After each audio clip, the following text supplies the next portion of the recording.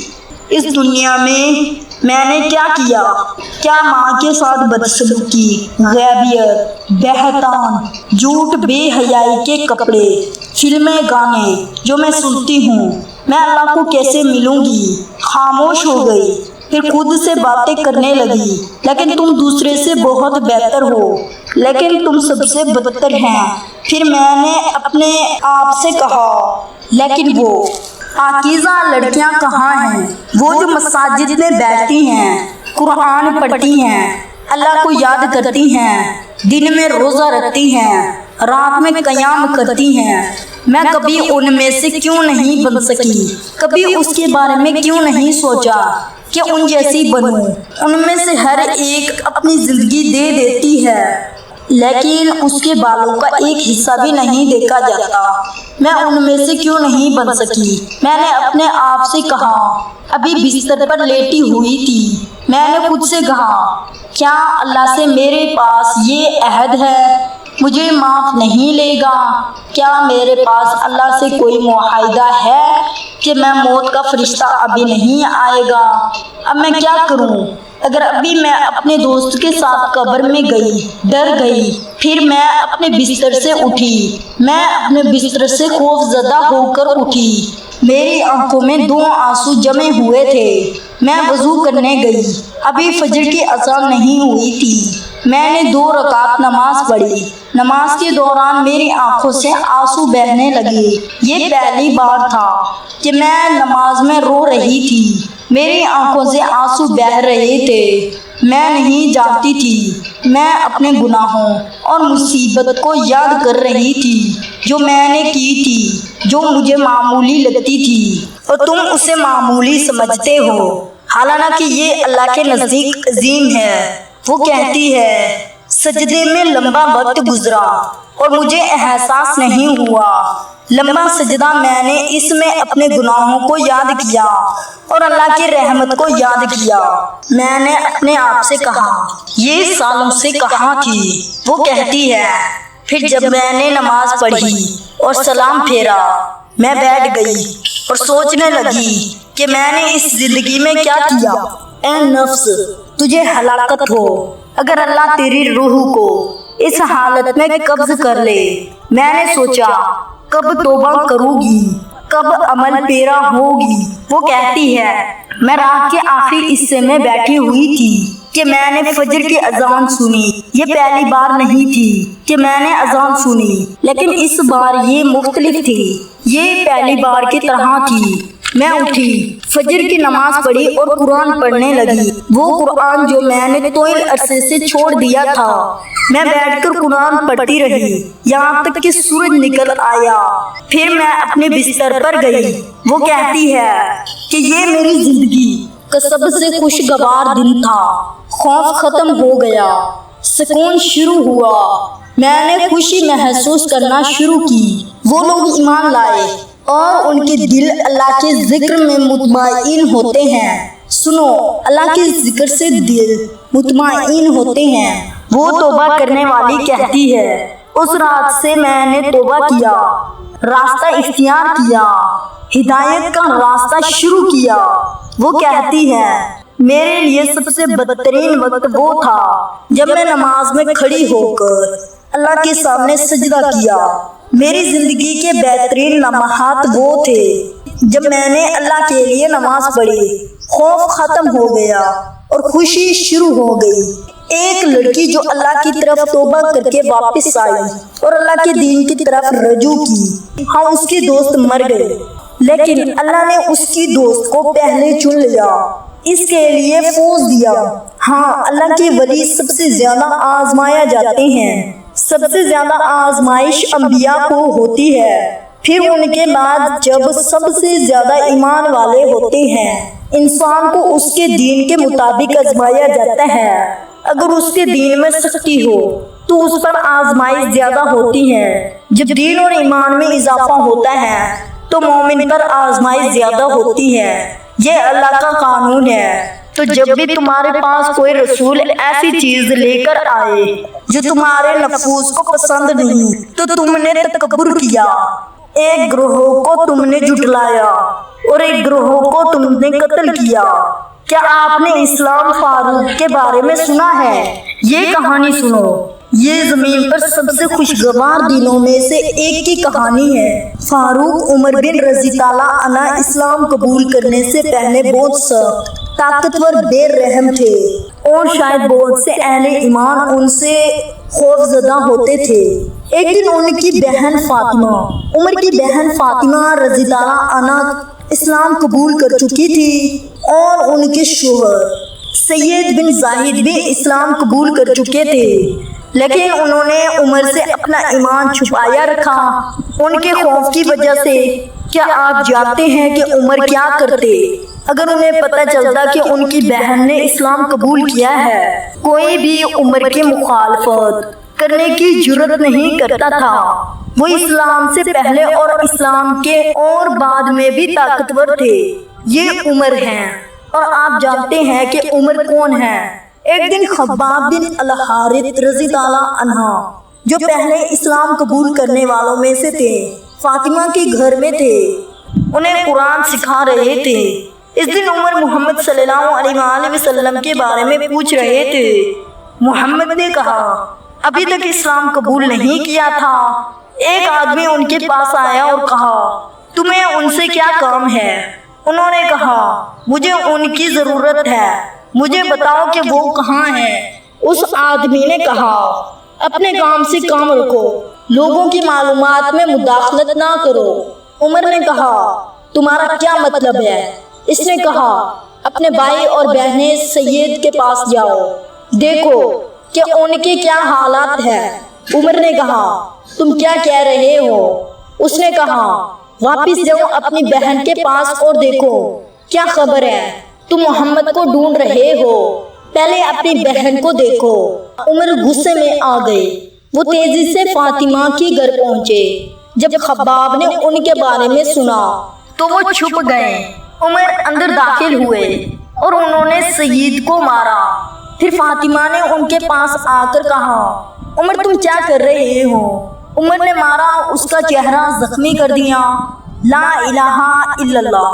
پھر فاطمہ نے اپنے بھائی عمر کی طرف دیکھا اور کہا، تم یہ کیوں کر رہے ہو؟ اس دن عمر کے دل میں ایک اندرونی جنگ ہو رہی تھی، حق اور باطل کے درمیان۔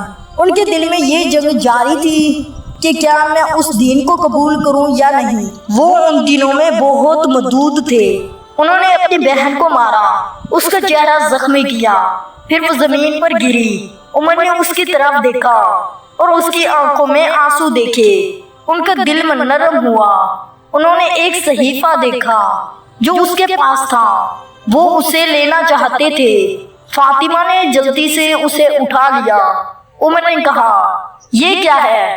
فاطمہ نے کہا، میں تمہیں اسے چھونے نہیں دوں گی۔ عمر نے کہا، تم کیا کہہ رہی ہو؟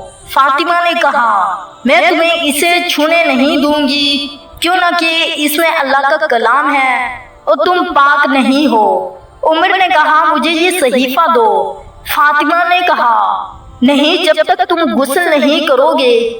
عمر نے کہا، غسل کیا ہے؟ بسم اللہ الرحمن الرحیم۔ ہم نے یہ قرآن تم پر اس لیے نازل نہیں کیا کہ تم مشکل میں پڑ جاؤ، بلکہ یہ ایک یاد دہانی ہے ان کے لیے جو ڈرتے ہیں۔ ان کی طرف سے نازل کیا گیا جس نے زمین اور بلند آسمانوں کو پیدا کیا، الرحمن، وہ جو عرش پر متبع ہے۔ عمر نے کہا، یہ کیا کلام ہے؟ ان کا دل بے چین ہونے لگا، ان کے جسم میں کپکپی آنے لگی۔ الرحمن، وہ جو عرش پر متبع ہے۔ عمر رضی اللہ عنہ عربی جانتے تھے، وہ اس کلام کا مطلب سمجھتے تھے۔ الرحمن عرش پر متبع ہے، جو کچھ آسمان میں ہے اور جو کچھ زمین میں ہے اور جو کچھ ان دونوں کے درمیان ہے اور جو کچھ مٹی کے نیچے ہے۔ اور اگر تم بلند آواز سے بات کرو تو وہ اچھی چھپی ہوئی بات کو بھی جانتا ہے جو اس سے کبھی چھپی ہوئی ہے۔ اللہ اس کے سوا کوئی معبود نہیں، اس کے بہترین نام ہے۔ جب عمر نے اس سورت کو پڑھا تو ان کی آنکھوں سے آنسو بہنے لگے، ان کے سینے میں نور بہنے لگا، ان کے دل میں سکون اور اطمینان کی لہر دوڑنے لگی۔ یہ امت کے لیے ایک نئے دور کی شروعات تھی۔ میرا مقصد تھا کہ اس دین کی امری جدود میں تاریخی تبدیلی دیکھیں، یہاں تک کہ زبان بغیر اطلاع کے نکلنے کا فیصلہ کیا۔ وہ خفیہ طور پر مخفی رہتے ہوئے دیکھ رہے تھے کہ عمر قرآن پڑھ رہا ہے اور ان کی آنکھوں سے آنسو بہہ رہے ہیں۔ اس نے ان سے کہا، یا عمر، مجھے امید ہے کہ اللہ نے آپ کو اپنے نبی کی دعوت کے لیے منتخب کیا ہوگا۔ عمر نے پوچھا، آپ کا کیا مطلب ہے؟ خبر نے جواب دیا، اللہ اکبر، محمد صلی اللہ علیہ وآلہ وسلم نے مجھے بھی اس دین میں دعوت دینے کے لیے دعا کی ہے۔ عمر نے یہ خبا سے کہا، یا خبا، مجھے اسے ہدایت دو۔ خبا نے جواب دیا، میں آپ کو اس بارے میں رہنمائی نہیں دوں گا، کیوں نہ کہ خبا ابھی بھی ڈرتا ہے کہ عمر کیا چاہتا ہے۔ عمر نے کہا، مجھے اس کے بارے میں رہنمائی دو یا خبا۔ اس پر خبا ڈر گیا اور کہا، تعال اتعال، اس کو رہنمائی دو۔ پھر اس نے انہیں دارالرقم کی رہنمائی کی، اور نبی علیہ السلام اور ان کی کچھ صحابہ یہاں چھپے ہوئے دین اور اسلام کی تعمیل حاصل کر رہے تھے۔ عمر نے دروازے پر دستخط اور اپنی تلوار پر چھلکے لپٹے ہوئے دروازہ کھولا، اور نبی صلی اللہ علیہ وآلہ وسلم نے انہیں دیکھا۔ وہ ان کے قریب آ گئے اور عمر کو اپنے پاس بلایا۔ ساتھیوں نے انہیں گرفتار کیا۔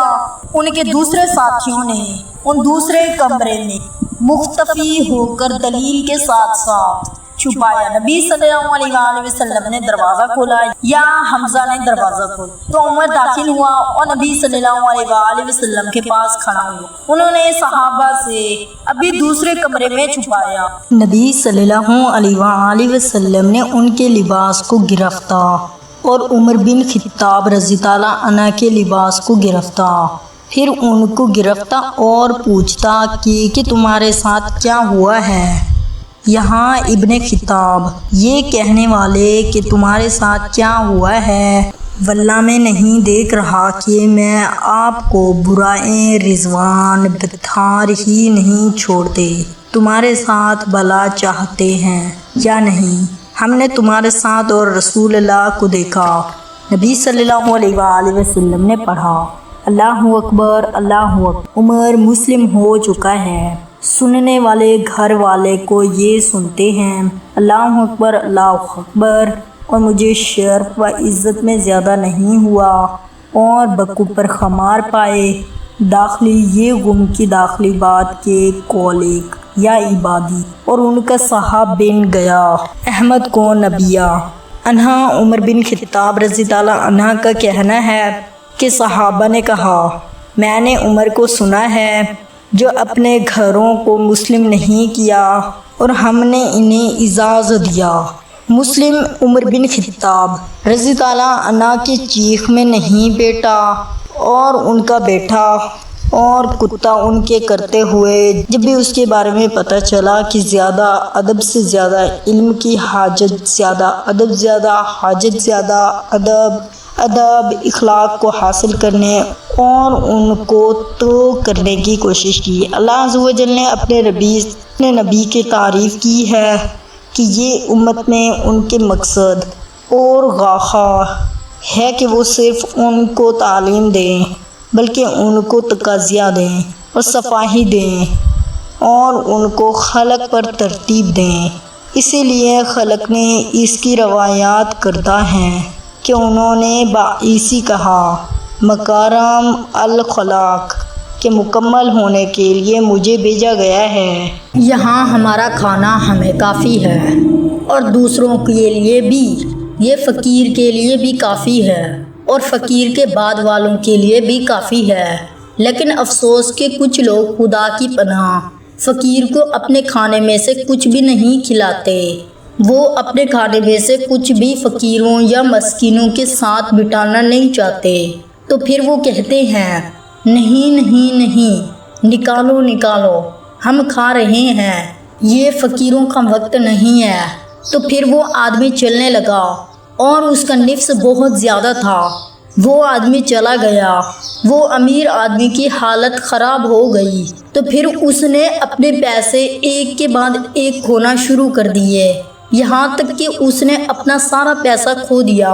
پھر اس کی اپنی بیوی اختلاف ہوا اور مسائل بڑھ گئے، پریشانیاں بڑھ گئی اور حالت بدل گئی، یہاں تک کہ اس نے اپنی بیوی کو طلاق دے دی۔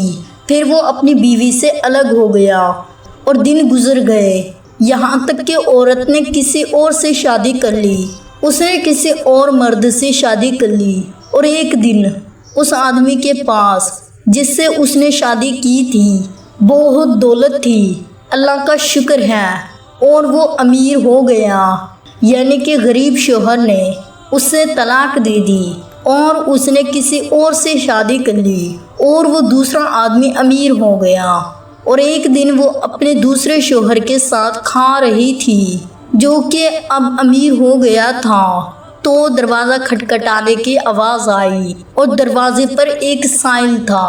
اس نے جا کر اپنے شوہر سے کہا، وہ فقیر ہے۔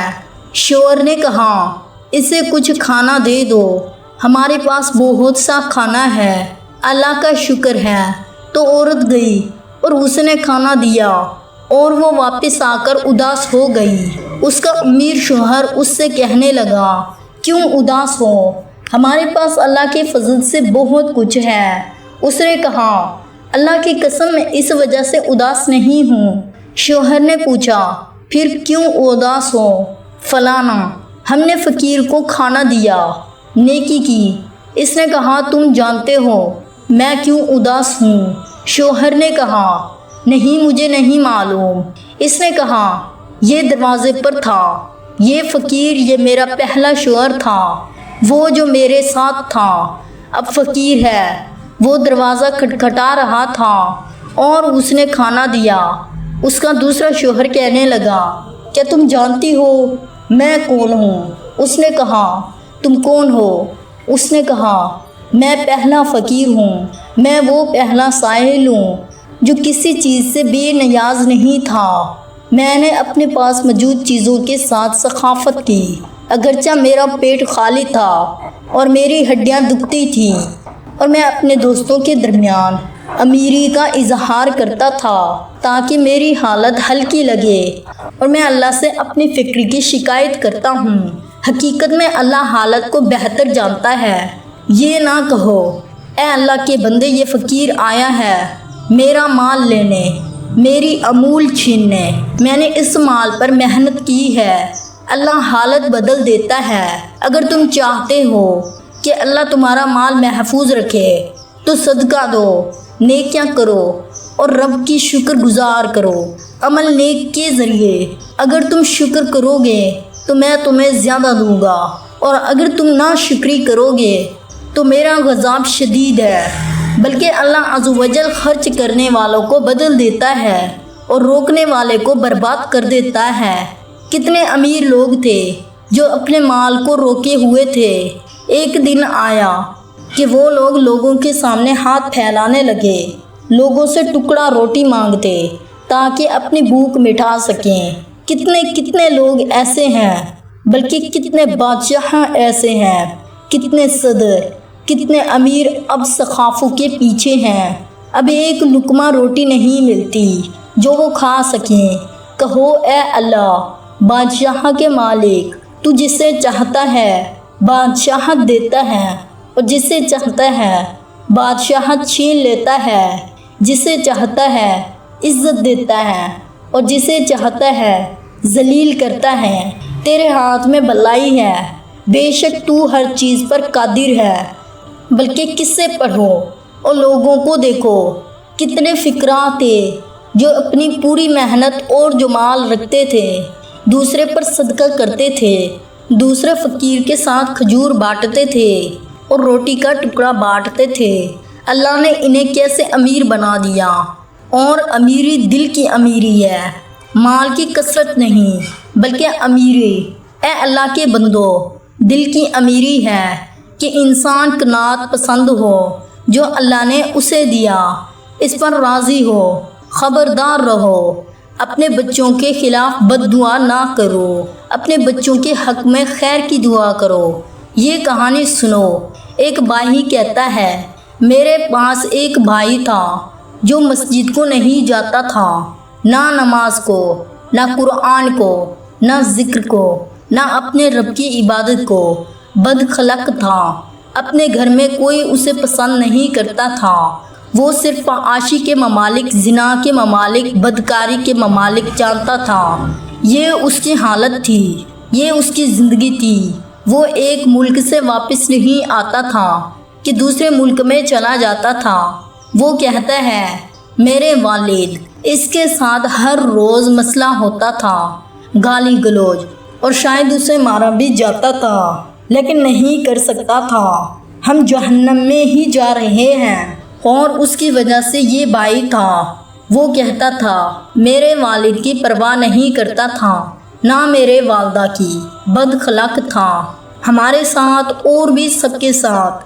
ہم چاہتے تھے کہ وہ گھر سے نکل جائے۔ وہ کہتا ہے حتیٰ کہ میرے والد اکثر اس کے لیے بد دعا کرتے تھے۔ اور زیادہ تر دعا یہ کرتے تھے کہ اللہ نہ کرے میں مرنے سے پہلے دیکھوں کہ تمہیں گاڑی نے کچل دیا۔ وہ کہتا ہے یہ میرے والد کی سب سے زیادہ دعا تھی، وہ چاہتا تھا کہ گاڑی اسے کچل دے، اس کا جسم توڑ دے۔ یہ سب کیوں؟ اس کی بدخلقی، اس کی بدکاری، اس کے گناہوں کی وجہ سے اس سے نفرت کرتا تھا۔ حتیٰ کہ اس کا باپ، حتیٰ کہ اس کا بھائی کیوں اسے پسند نہیں کرتا تھا۔ وہ کہتا ہے اللہ عز و جل نے چاہا کہ ہم اپنا گھر بدل لیں، ہم نے ایک گھر سے دوسرے گھر کو منتقل کیا۔ وہ کہتا ہے ہم ایک شیخ، ایک عالم، ایک دعا کے پڑوسی بن گئے۔ اس نے نام لیا لیکن میں نام نہیں لینا چاہتا تھا۔ وہ کہتا ہے یہ ایک بڑے مشہور مسجد کے امام بن گئے۔ وہ کہتا ہے یہ شیخ خوش اخلاق نصیحت کرنے والا تھا اور اس کی اخلاقت اعلیٰ تھی اور اس کا انداز مؤثر تھا۔ وہ کہتا ہے وہ ہمیشہ میرے بھائی، میرے بدکار بھائی کو سلام کرتا اور اسے نصیحت کرتا۔ وہ کہتا ہے میرا بھائی اس سے متاثر ہوتا اور نصیحت زیادہ کرتا تھا۔ وہ کہتا ہے یہاں تک کہ وہ دن آیا جب اللہ عز و جل نے میرے بھائی کے لیے دل کو ایمان کے لیے کھول دیا اور وہ مسجد میں نماز پڑھنے لگا اور اس کے ساتھ بیٹھنے لگا اور متاثر ہونے لگا۔ وہ کہتا ہے حتیٰ کہ میرا بھائی بدل گیا، وہ بھائی جو بدکار فاسق تھا اب فجر کی نماز بھی نہیں چھوڑتا، اب مسجد میں بیٹھ کر قرآن پڑھتا ہے۔ اب اللہ نے اس کے چہرے کو نور سے بھر دیا، تو کیا جس کا سینہ اللہ نے اسلام کے لیے کھول دیا ہو وہ نور پر نہیں ہے؟ کہتا ہے یہ بھائی، یہاں تک کہ میرا بھائی جو بدخلق تھا سب سے بہترین اخلاق والا بن گیا، اور جب وہ گھر میں داخل ہوتا تو ہم سب اس سے محبت کرتے تھے۔ وہ ہمارے ساتھ بیٹھتا اپنے بھائیوں کے ساتھ۔ وہ کہتا ہے میرے بھائی نے لوگوں کو اللہ کی طرف بلانا شروع کر دیا۔ میرا وہ بھائی جو اپنے وقت فحاشی اور زنا کے ممالک میں گزرتا تھا اب اللہ کی طرف بلاتا ہے۔ وہ ہمیں فجر کی نماز کے لیے جھکاتا، ہمیں قرآن پڑھاتا۔ وہ کہتا ہے یہاں تک کہ وہ اللہ کی دعاؤں کے ساتھ کچھ ممالک میں اللہ کی طرف بلانے لگا۔ وہ کہتا ہے اس کے ہاتھوں بہت سے لوگوں نے اسلام قبول کیا۔ اگر اللہ تمہارے ذریعے کسی ایک شخص کو بھی ہدایت دے دے تو یہ تمہارے لیے سرخ اونٹوں سے بھی بہتر ہے، اور اس سے بہتر کون ہے جو اللہ کی طرف بلائے اور نیک عمل کرے اور کہے کہ میں مسلمان میں سے ہوں۔ یہ کہتا ہے یہ آدمی باہی کہتا ہے، اور دن گزر گئے اور میرا بھائی سب کے دلوں کو مسحور کر چکا تھا۔ وہ کہتا ہے یہاں تک کہ پڑوسی بھی اس سے محبت کرتے تھے۔ جب لوگ اس سے محبت کرتے تھے وہ ان کی خدمت کرتا، ان کی ضرورتیں پوری کرتا، انہیں نصیحت کرتا اور اللہ کی طرف بلاتا، یہاں تک کہ اللہ نے اس کے ہاتھوں بہت سی بلائیاں لکھ دی۔ وہ کہتا ہے وہ 3 سال تک اسی حالت میں رہا، 3 سال تک وہ اللہ کی طرف بلاتا رہا اور لوگوں کو بھلائی سکھاتا رہا۔ وہ کہتا ہے ایک دن سنو کیا ہوا۔ وہ گاڑی چلا رہا تھا، راستے میں تو اس کی گاڑی میں خلل پیدا ہوا، گاڑی خراب ہو گئی۔ وہ کہتا ہے وہ ایک سرنگ کے نیچے مجبور رکھ گیا۔ وہ کہتا ہے اس نے اپنی گاڑی کی مرمت کرنا شروع کی، اکیلے ہی دیکھنے لگا کہ گاڑی میں کیا مسئلہ ہے، کیا خرابی ہے۔ وہ کہتا ہے وہ گاڑی کے نیچے اتر گیا، مرمت کرنے لگا۔ وہ کہتا ہے اللہ نے چاہا کہ ایک گاڑی آئے، اس نے اس کو نہیں دیکھا، کیوں نہ کہ وہ سرنگ کے نیچے تھا۔ وہ کہتا ہے اس نے اس گاڑی کو زور سے ٹکر ماری۔ وہ کہتا ہے گاڑی نے اسے مارا، گاڑی کے پہیوں نے اس کا سینہ توڑ دیا، پہیوں نے اس کا سینہ چور چور کر دیا۔ ایمبولینس آئی اور ریسکیو ٹیم نے اسے اٹھایا۔ وہ کہتا ہے اس کی لاش کو ہسپتال لے گئے۔ پولیس والا کہتا ہے میں نے دیکھا جب وہ اپنی آخری سانس لے رہا تھا۔ جانتے ہو وہ اپنی آخری سانس لیتے ہوئے کیا کہہ رہا تھا؟ وہ قرآن پڑھ رہا تھا ترتیل سے قرآن پڑھ رہا تھا۔ قرآن پڑھتے ہوئے اس کی روح نکل گئی۔ جب کہ اس کے والد نے یہ خبر سنی، وہ زور زور سے رونے لگے، یہاں تک کہ وہ بے ہوش ہو گئے۔ وہ کہہ رہے تھے، میں وجہ ہوں، میں ہی یہ وجہ ہوں، میری دعا قبول ہو گئی۔ یہ میری دعا تھی جو اللہ نے قبول کر لی۔ والد رو رہا تھا اور خون کے آنسو بہہ رہا تھا۔ 3 دعائیں قبول ہوتی ہیں، ان میں سے ایک والدین کی دعا، اولاد کے حق میں۔ اے والد، اگر ہمارا بچہ فاجر یا بیٹی ہو تو ان کے حق میں دعا کرو، کہو اے اللہ انہیں ہدایت دے، اللہ تمہیں درست کرے، اللہ تمہیں ہدایت دے، اللہ تمہاری توبہ قبول کرے، اللہ تمہیں معاف کرے۔ یہ اس سے بہتر ہے کہ کہو اللہ تم پر لعنت کرے، اللہ تمہیں لے لے، اللہ مجھے تم سے نجات دے۔ جیسے یہ والد کہتا ہے، اللہ کرے کہ گاڑی کا پہنا تمہیں کچل دے، اور یہ حقیقت میں گاڑی کا پہنا اسے کچل گیا۔ اللہ عز و جل نے دعا قبول کی۔ اس کے بعد وہ نادام ہوا، لیکن ندامت کا کوئی فائدہ نہیں، اور اس چیز کے پیچھے مت لگو جس کا تمہیں علم نہیں۔ یقیناً کان، آنکھ اور دل، ان سب کے بارے میں تم سے سوال ہوگا۔ ایسی بات نہ کہو جس کا تمہیں علم نہ ہو کہ وہ خبر ہے یا شر، کہ وہ خیر ہے یا شر۔ اولاد کے خلاف بد دعا کرنا شر ہے، سوائے اس کے کہ ان کے خیر کی دعا کرو۔ یہ مطلوب ہے، اے اللہ کے بندو، اپنی اولاد کے لیے خیر کی دعا کرو، اگر وہ فجار بھی ہوں ان کے لیے صلاح کی دعا کرو، اگر وہ فجار بھی ہوں اللہ عز و جل انہیں ہدایت دے گا۔ یہ سنو جو جرمن لڑکی کی کہانی ہے۔ اس کا شوہر کہتا ہے، یہ بیوی ڈاکٹر ہے، میری بیوی ڈاکٹر ہے اور امراض نسیوں میں ماہر ہے۔ وہ جرمن ہے، اس کا والد عربی یا والدہ عربی ہے، لیکن اس کی جڑیں جرمن ہیں، وہ مکمل جرمن ہے۔ یہ عیسائی ہے، مسلمان نہیں ہے۔ یہ بیوی ڈاکٹر ہے اور امراض اور زندگی میں ماہر ہے۔ وہ اپنے کام اور تخصص میں بہت دلچسپی لیتی تھی۔ وہ ان جیسی بیماریوں کو تحقیق کرتی تھی جو عورتوں کو متاثر کرتی ہیں۔ اس نے ان بیماریوں پر بہت سے تفصیلی مقالے لکھے۔ وہ اپنے کلینک میں کام کرتی تھی اور ان بیماریوں میں مبتلا ہر مریضہ کا خیال رکھتی تھی۔ وہ ان بیماریوں پر تحقیق کرتی تھی تاکہ وجوہات معلوم کر سکے۔ ان کا معمول یہی ہے کہ وہ اس مقصد کے لیے جیتے ہیں تاکہ اپنی تحقیق مکمل کر سکے۔ وہ چاہتی تھی کہ کسی دوسرے ملک کا سفر کریں جہاں وہ نئی چیزیں سیکھ سکے۔ وہ کہتی ہیں، میں نے ناروے جانے کا فیصلہ کیا۔ اس کا شوہر کہتا ہے، وہ وہاں 3 ماہ رہی، لیکن جرمنی سے مختلف کچھ نہیں ملا۔ ناروے اور جرمنی تقریباً ایک جیسے ہیں، وہاں کوئی نئی چیز نہیں ملی۔ وہ چاہتی تھی کہ کسی دور دراز جگہ کا سفر کرے جہاں کی فضا مختلف ہو۔ اس نے ایک خلیجی ملک جانے کا فیصلہ کیا۔ یہ عرب خلیجی ملک کہتی ہے۔ اب اس ڈاکٹر نے یہ کہانی سنائی۔ کہتی ہے، میں نے یہ فیصلہ کیا اور سفر کرنے سے پہلے اس ملک کی تاریخ پڑھنی شروع کی۔ وہ کچھ عرصے وہاں رہنا چاہتی تھی۔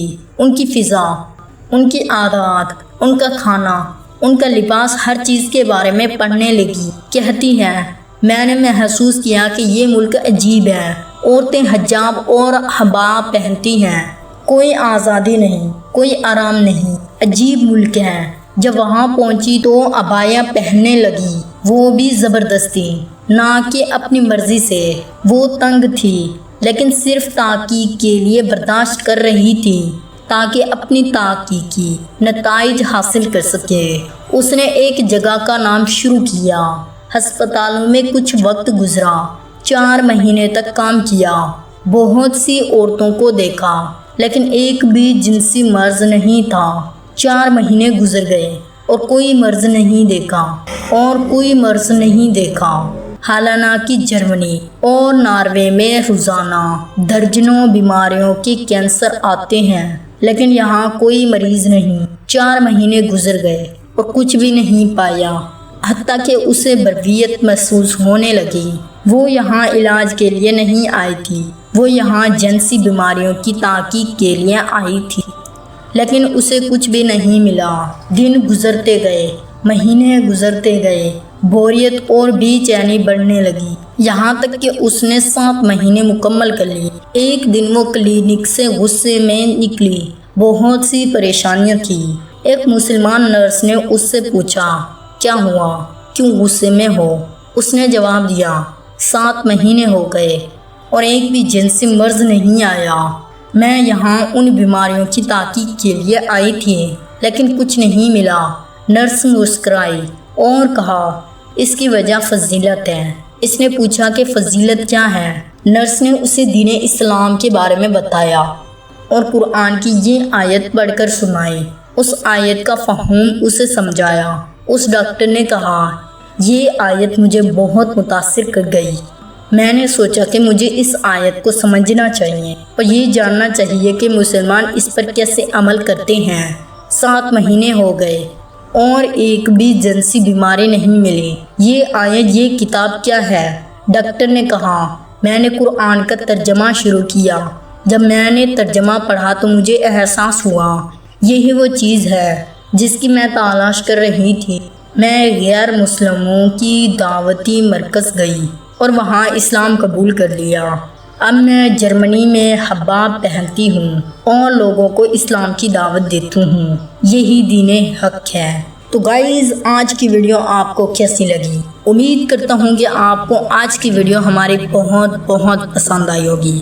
اپنے بچوں پر بد دعا نہ کریں اور قرآن پڑھیں، نماز ادا کریں، وقت کی پابندی کریں، اور بھی بہت سے ایسے سوالات ہیں جو کہ آپ کو پتہ نہیں۔ اس کے لیے ہمارے چینل کو سبسکرائب کر لیں۔ ہم آپ کو آنے والی ہر ویڈیو میں ایسی انفارمیشن گائیڈ کرتے رہیں گے۔ آج کی ویڈیو کے لیے بس اتنا ہی، ملتے ہیں اپنی اگلی ویڈیو میں، تب تک کے لیے اجازت چاہتا ہوں۔ اللہ حافظ گائز۔